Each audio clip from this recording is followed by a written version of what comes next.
How does the tech that runs our world really work? We break it down to its fundamental truths. This is First Principles. You're walking down the street. Maybe it's a crisp autumn day, leaves crunching under your feet. You reach into your pocket, pull out your phone and a pair of earbuds. You untangle the cord, or maybe they're wireless, and you place them in your ears. You tap the screen, and then it happens. The world falls away.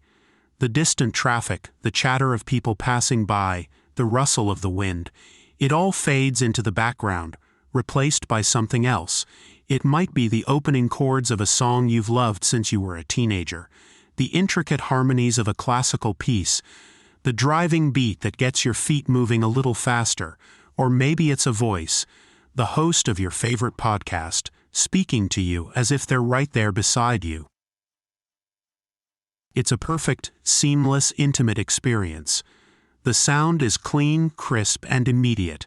It can transport you, change your mood, make you feel connected, or help you escape. We live our lives to this soundtrack. We work to it. We exercise to it. We fall in love to it.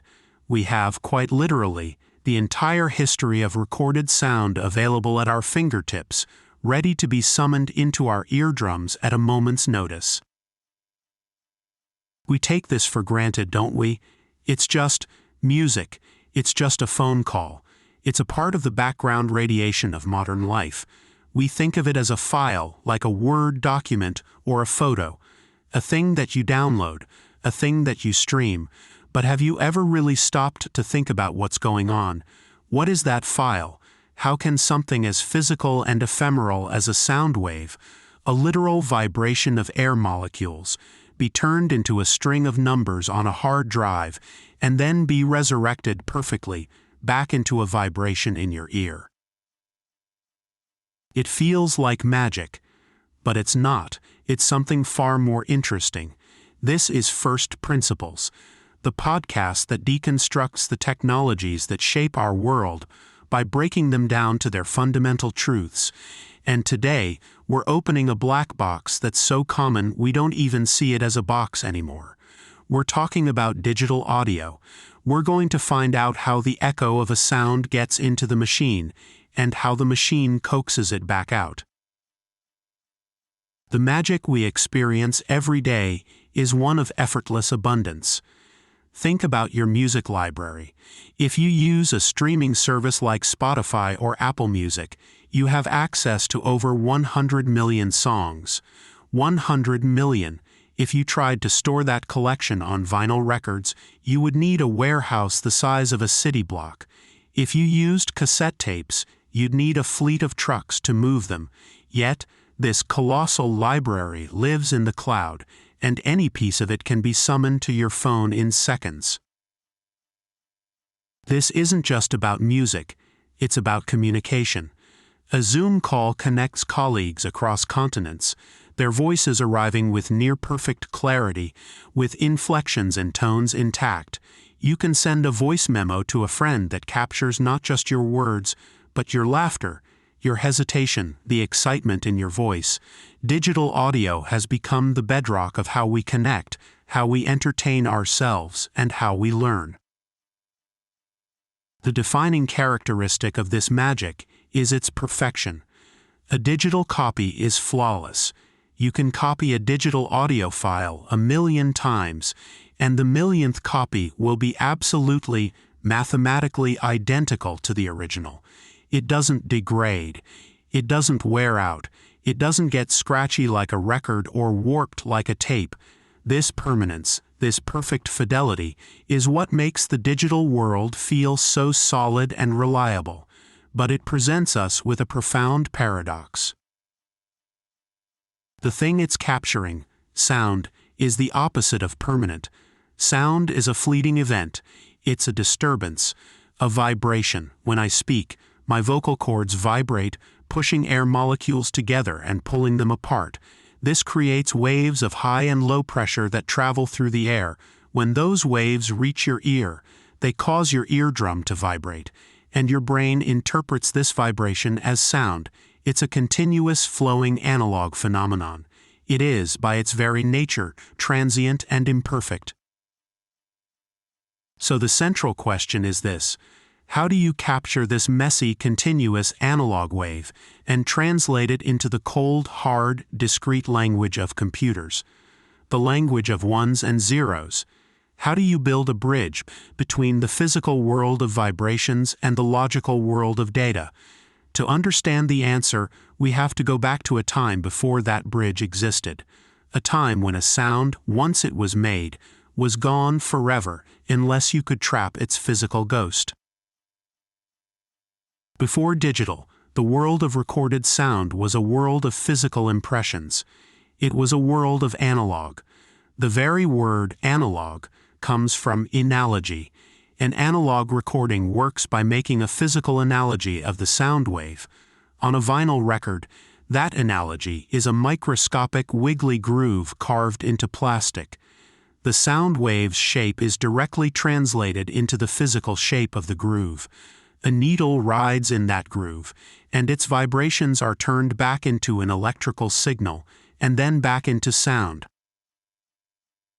It was a brilliant, mechanical solution, but it was also fundamentally flawed. The analogy was fragile. Every time the needle traced the groove, it wore it down, just a tiny bit. Dust, scratches, and warping could all distort the sound. The ghost in the machine was a very real, physical ghost, and it was slowly fading with every listen. Making a copy meant making a copy of a physical object. And just like a photocopy of a photocopy, each generation lost quality. The signal degraded. Noise crept in. The problem was even more acute in telecommunications. The early telephone network, run by Bell Telephone, was the lifeblood of the country. But sending a human voice over hundreds, even thousands of miles of copper wire was a monumental challenge. The analog electrical signal, that mirror of the voice, would weaken over distance. Amplifiers were used to boost it back up, but they boosted everything. The voice and all the noise and static the line had picked up along the way. By the time your voice got from New York to California, it was a faint, crackling shadow of its former self. Engineers and mathematicians at Bell Labs, the legendary research and development arm of the phone company, were obsessed with this problem. How could they transmit information, a voice, over long distances perfectly? They realized that the analog approach was a dead end. As long as you were transmitting a continuous, delicate wave, you were always going to be fighting a losing battle against noise and degradation. They needed a new language. A language that was robust, immune to noise, and could be perfectly regenerated. They needed to go digital. The core challenge was philosophical as much as it was technical. How do you describe a perfect continuous curve using only a limited set of discrete points? Imagine trying to trace the outline of a beautiful flowing river, but you're only allowed to use a pencil and a ruler to draw short, straight lines. It seems impossible. Any attempt would just be a crude, blocky approximation. This is the fundamental disconnect between the analog world and the digital one. And for a long time, it seemed like an insurmountable barrier. How could a series of numbers ever truly capture the soul of a violin's note, the warmth of a human voice? The breakthrough came from thinking about the problem differently. Maybe you don't need to capture the entire infinite wave. Maybe you just need to capture enough information for the wave to be perfectly rebuilt on the other end. This is where we open the box. And to do that, we need to talk about a children's toy, the flipbook. You know how a flipbook works. It's a stack of paper with a slightly different drawing on each page. A stick figure might be raising its arm, 1 millimeter at a time, on each successive page. When you look at any single page, it's just a static drawing, a single frozen moment in time. But when you flick through the pages rapidly with your thumb, your brain stitches those still images together, and you don't see a series of drawings. You see motion. You see life. The stick figure is waving at you. This is the single most important analogy for understanding digital audio. The continuous, smooth motion of the waving stick figure is the analog sound wave. The individual static drawings on each page are the digital samples. Digital audio doesn't capture the entire wave. Instead, it takes a series of incredibly fast, perfectly precise snapshots of the wave. And just like the flipbook, if you take enough snapshots and you play them back fast enough, you can create a perfect illusion of the original. So, the first principle of digital audio is this: sampling. You measure or sample the properties of the sound wave at regular microscopic intervals. But this raises two immediate questions. First, what are you actually measuring in each snapshot? And second, how fast do you need to take those snapshots to create a convincing illusion? The answers to those two questions are the entire foundation of how we turn sound into numbers. Let's start at the very beginning of the journey. The sound exists in the air as a pressure wave. The first step is to convert that physical vibration into a form that a computer can even begin to understand. We need to turn it into electricity. This is the job of the microphone. Inside a basic microphone, there's a very thin, flexible sheet of material called a diaphragm. It's like a tiny, sensitive eardrum. When the pressure waves of sound hit this diaphragm, it vibrates back and forth, perfectly mirroring the pattern of the sound wave. A loud sound makes it move a lot. A quiet sound makes it move just a little. A high-pitched sound makes it vibrate quickly. A low-pitched sound makes it vibrate slowly. Attached to this diaphragm is a mechanism, often a coil of wire moving within a magnetic field, that converts this physical movement into a fluctuating electrical voltage. When the diaphragm pushes in, the voltage goes up. When it pulls back, the voltage goes down. What you get is a continuous electrical signal, an analog voltage that is a perfect electrical twin of the original sound wave. It has the same shape, the same frequency, the same amplitude. We haven't gone digital yet. We've just translated the sound from the medium of air pressure to the medium of electricity. Now comes the crucial step. This analog electrical signal is fed into a device called an analog-to-digital converter, or ADC. This is the heart of the process. The ADC is the camera that takes the snapshots for our flipbook. It has two jobs, corresponding to the two questions we just asked. It has to measure the loudness of the wave at each moment, and it has to do it incredibly quickly. The first job answers the question, what are you measuring? At each snapshot, the ADC measures the voltage of the analog signal. This voltage represents the amplitude or loudness of the sound wave at that precise instant. But it can't just assign any value. It has a predefined scale of possible values. Much like a ruler has markings for inches or centimeters, the level of detail on this scale is called the bit depth. Imagine you're trying to describe the precise height of a person, but your ruler only has markings for whole feet. You could say someone is 5 feet tall or 6 feet tall, but you couldn't capture the nuance of them being 5 feet, 9.5 inches. Your measurement would be a crude approximation.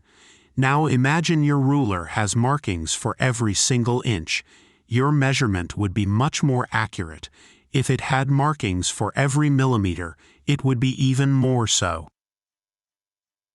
Bit depth is the same idea. It determines how many possible values the ADC can use to describe the loudness of the wave at each sample. An 8-bit recording uses, as the name suggests, 8 bits of information for each sample. This gives it $2, $8, or 256 possible levels of loudness it can record. It's like the ruler with only a few markings. A 16-bit recording, which is the standard for CDs, uses 16 bits per sample. That gives it $2 or 65,536 possible levels of loudness. That's a much more detailed ruler. This allows it to capture the subtle dynamic range of music, from the quietest whisper to the loudest crescendo with incredible precision. So that's bit depth. It's the resolution of each individual snapshot in our flipbook. It's the level of detail in each drawing. But what about the other question? How fast do we need to take these snapshots? This is called the sample rate, and it is, in many ways, even more important. If you don't take the pictures for your flipbook fast enough, the motion will look jerky and unnatural. The same is true for sound. If you don't sample the audio wave often enough, you won't capture its shape accurately, especially for high-frequency sounds which vibrate very quickly. You'll miss the peaks and troughs, and the reconstructed sound will be distorted. So, how fast is fast enough? The answer comes from a beautiful piece of mathematics developed in the 1920s by an engineer at Bell Labs named Harry Nyquist, and later formalized by Claude Shannon. It's called the Nyquist-Shannon sampling theorem, and it's one of the most important ideas in all of information theory. What it says is remarkably simple and profound. To perfectly capture a signal, you need to sample it at a rate that is at least twice its highest frequency. Let's break that down. The range of human hearing for a young, healthy person goes from about 20 vibrations per second, or 20 Hz, $20 text, $HZ, all the way up to about 20,000 Hz, $20 text, KHZ. So according to the theorem, to capture all the frequencies that a human can possibly hear, we need to sample the wave at a rate of at least 2 times 20,000 or 40,000 times per second, $40 text, KHZ. This is why the standard sample rate for CD audio was set at 44,100 times per second, or $44.10, text, KHZ. That rate provides a little bit of a cushion above the theoretical minimum, ensuring that the entire range of human hearing is captured with perfect fidelity. It means that 44,100 times every second, the ADC is taking a snapshot of the audio wave and recording its amplitude as a 16-bit number. Think about that. For a single second of stereo CD quality audio, the system is generating over 88,000 numbers. For a 3-minute song, that's almost 16 million numbers. This stream of numbers, this incredibly long list of precise measurements, is the digital audio file. It is the raw data that represents the sound wave. It's called pulse code modulation, or PCM, and it's the basis for uncompressed audio files like a WAV or AIFF file. Now, this is where we have to address a very common misconception. When people see diagrams of digital sampling, they often see the smooth analog curve with a blocky stir-step pattern overlaid on it. This leads people to believe that digital audio is just a crude approximation of the real thing. It's a natural assumption. Our flipbook analogy, with its static pages, seems to support it. But this is wrong. And the reason it's wrong is the key to understanding the true elegance of the system. The samples are not the sound. The samples are a set of perfect instructions for how to recreate the sound. When it's time to play the audio back, the process happens in reverse. The stream of numbers is sent to a digital-to-analog converter, or DAC. The DAC reads each number and generates a specific voltage for a tiny fraction of a second. This creates that stir-step signal you see in the diagrams. But, and this is the crucial part, that signal is then passed through something called a reconstruction filter. This filter is designed to smooth out the steps, essentially connecting the dots between the sample points and perfectly recreating the original, smooth, continuous analog wave. The Nyquist-Shannon theorem doesn't just say you need to sample at twice the highest frequency to capture the wave. It proves that if you do so, you have captured all the information necessary to reconstruct that wave perfectly. There is no information lost between the samples. The stir-step image is a misleading artifact of a simple visualization. The reality is a perfect reconstruction. It's not an approximation. It's a resurrection. This resurrected analog electrical signal is then sent to an amplifier, and finally, to a speaker. A speaker is essentially a microphone in reverse. The electrical signal flows into an electromagnet attached to a cone. The fluctuating voltage causes the electromagnet to move back and forth, pushing and pulling the cone with it. This vibrating cone pushes and pulls the air molecules in front of it, creating pressure waves that are a physical replica of the original sound waves. Those waves travel to your eardrum vibrates, and you hear the music. The journey is complete, from air to voltage to numbers, back to voltage, back to air. It's an astonishingly elegant system, a perfect bridge between the analog and digital worlds, built on a foundation of clever mathematics. And for a long time, this was the state of the art. This is how CDs worked. They stored that massive stream of uncompressed PCM data, and it sounded fantastic, but it also created a new, enormous problem. The problem was size. The very perfection of the system was also its greatest weakness.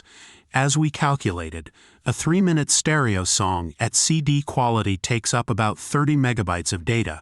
In the early days of the internet, when people were using dial-up modems, downloading a single song would have taken hours. Even with early broadband, it was painfully slow. And when the first portable digital music players like the iPod came along, storage was at a premium. An early iPod might only have 5 gigabytes of space. At 30 megabytes a song, you could barely fit 160 songs on it. That's not exactly 1,000 songs in your pocket. The industry was at a crossroads.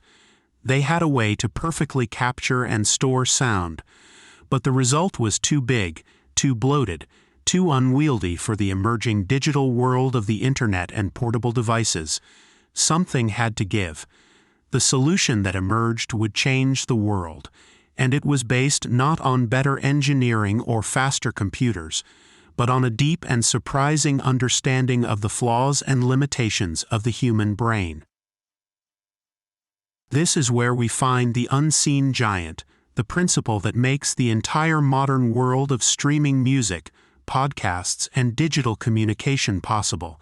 That principle is compression, and the aha moment is that the most successful form of audio compression doesn't work by being smarter with the data. It works by cheating. It works by exploiting the biology of human hearing. It's a field of study called psychoacoustics. The word itself tells you everything you need to know. Psycho for psychology, the mind. Acoustics for the physics of sound. Psychoacoustics is the scientific study of how humans perceive sound. It's not about what sound is physically, but about how our brain interprets it. And it turns out, our hearing is far from perfect. It's full of shortcuts, biases, and blind spots. And these imperfections are not a weakness, they are a gift. They are the secret trapdoor that engineers use to solve the data size problem. A group of researchers in Germany at the Fraunhofer Institute in the late 1980s and early 90s were at the forefront of this. They were trying to create a system to drastically reduce the size of an audio file without significantly affecting how it sounded to a human listener. The result of their work became the most famous and infamous audio format in history, the MP3. Here's how it works. An MP3 encoder takes that huge, uncompressed WAV file as its input. Its goal is to make it smaller, often by a factor of 10 or more. It does this by throwing data away. That's the key. It's a lossy compression format, meaning information is permanently deleted. The genius of it is not that it throws data away, but what data it chooses to throw away. It uses a psychoacoustic model, a software simulation of the human auditory system, to analyze the music and ask a simple question at every moment: what parts of this sound are humans unlikely to be able to hear? One of the most powerful principles it exploits is called auditory masking. It's a simple concept you experience all the time. Imagine you're standing on a busy city street corner. A loud truck rumbles by. At the exact same moment, someone next to you whispers something. You won't hear the whisper. The loud sound of the truck has completely masked the quiet sound of the whisper. Your brain simply doesn't process it. The MP3 encoder does the same thing. It breaks the sound down into its component frequencies and looks for situations just like this. If it finds a very loud sound, like a cymbal crash, happening at the same time as a very quiet sound in a nearby frequency, like the faint overtone from a guitar string, it makes a calculated bet. It bets that your brain won't be able to perceive the quiet sound in the presence of the loud one. And so it just deletes it. It doesn't encode the data for that quiet guitar overtone at all. It throws it away, saving precious space, confident that you'll never miss it. This masking effect doesn't just happen for sounds at the same time, it also happens in time. This is called temporal masking. A sudden loud sound can mask quieter sounds that happen just before it, and for a short period just after it. It's as if the loud sound temporarily deafens your brain to its immediate surroundings. Again, the encoder identifies these moments and strategically throws out the data for the sounds that would have been rendered inaudible by the masking effect. The encoder is relentless. It applies other psychoacoustic tricks too. It knows that human hearing is most sensitive in the mid-range frequencies, where speech is found.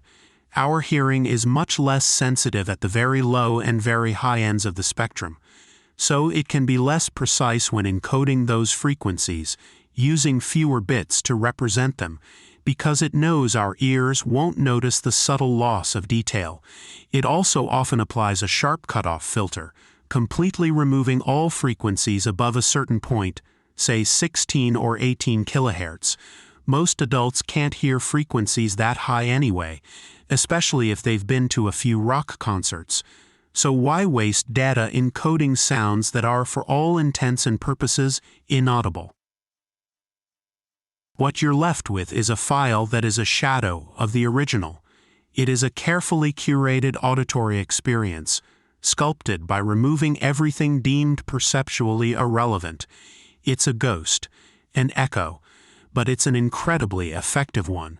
The psychoacoustic model is so good that for most people, on most playback systems, a high-quality MP3 is indistinguishable from the original uncompressed CD track, but it can be 10 times smaller. This was the breakthrough. This was the key that unlocked the digital music revolution. Suddenly, you could fit 1,000 songs in your pocket. You could download a song in a few minutes instead of a few hours. Entire music libraries could be shared online. Streaming services, which send a constant flow of this compressed data to your device, became feasible. The entire ecosystem of modern digital audio, from Spotify to podcasts to Zoom calls, which use similar psychoacoustic principles for voice, is built on this foundation of clever perceptual cheating. It's a profound shift in thinking. The pursuit of perfect fidelity, the goal of CD audio, was to create a perfect mathematical replica of the sound wave. The pursuit of compressed audio, The goal of the MP3 was to create a perfect perceptual replica for a flawed human listener. It's a system designed not for the machine, but for the ghost in the machine, our own consciousness. It's an admission that in the end, the only thing that matters is not what the file is, but how it makes us feel. So where does this journey leave us? We started with the simple, magical act of listening to a song. We took that experience and broke it down to its first principles. We discovered that it's not magic at all, but a beautiful, logical process. We learned that sound, a physical wave in the air, is first translated into an electrical analog by a microphone. Then, an analog-to-digital converter acts like a high-speed camera, taking thousands of snapshots of that electrical wave every second. The rate of these snapshots, the sample rate, and the detail of each one, the bit depth, are high enough to capture all the information our ears can process. This creates a massive, perfect digital blueprint of the sound. But we found that perfection was too heavy, too big for our connected world. And so, an even cleverer trick was invented. A trick born from understanding ourselves. Psychoacoustic compression analyzes that perfect blueprint and surgically removes every detail that our flawed human auditory system would likely miss. It throws away the sounds masked by louder sounds, the frequencies we can't hear, the subtle nuances lost in the noise. It leaves behind a smaller, leaner file, an auditory illusion tailored specifically for our brains. Finally, this compressed data is sent to our devices, where the process is run in reverse. The numbers are turned back into a voltage. The voltage is smoothed back into a perfect wave, and a speaker vibrates, recreating the sound in the air, completing a journey from the physical world to the digital and back again. Understanding this doesn't diminish the magic. If anything, it enhances it. It replaces a vague sense of wonder with a deep appreciation for the ingenuity involved. It reveals that digital audio is a hybrid marvel, a technology that sits at the intersection of physics, information theory, and cognitive science. It's a testament to our ability to build bridges between seemingly incompatible worlds, the continuous and the discrete, the physical and the digital, the objective signal and the subjective experience. Every time you press play, you are engaging with a system that is a quiet monument to human cleverness. You are not just listening to a song. You are listening to a conversation between the analog reality of the world and the digital logic of a machine. A conversation refereed by the peculiar, wonderful limitations of your own brain. The echo you hear in the machine is there for one reason. It has been perfectly sculpted to resonate with the ghost that is you. You've been listening to First Principles. Until next time, stay curious.